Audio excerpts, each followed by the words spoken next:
The theme Back to the Future made me reminisce about the quirkiness of zipped up cargos, and I thought, how can I make something that is not just a recyclable material but also reusable in different ways? With my designs, I want to make sure that I challenge the extraction and commodification of Black influences and Black culture in fashion.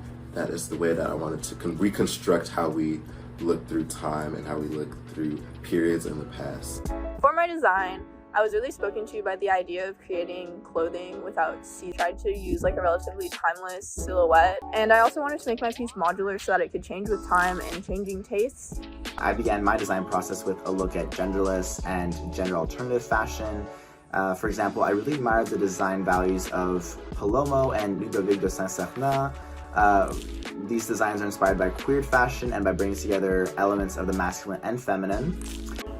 The two looks I designed for this collection were predominantly inspired by Dior and Balenciaga couture, where there's a very strong emphasis on exaggerated silhouettes that depart from the shape of the human body, which I find very playful.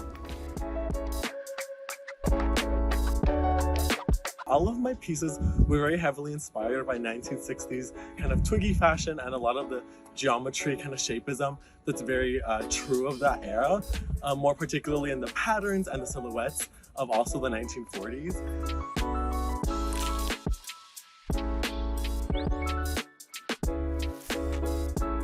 For my design, I wanted to focus on the layering of different patterns and different textures, and kind of just this meshing of all the different aspects of design.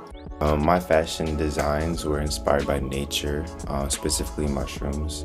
I think they're a very amazing and beautiful plant with a lot of inspiration from form and colors to function. I think drawing inspiration from these plants and reconnecting with nature through clothing is something that I would like to explore.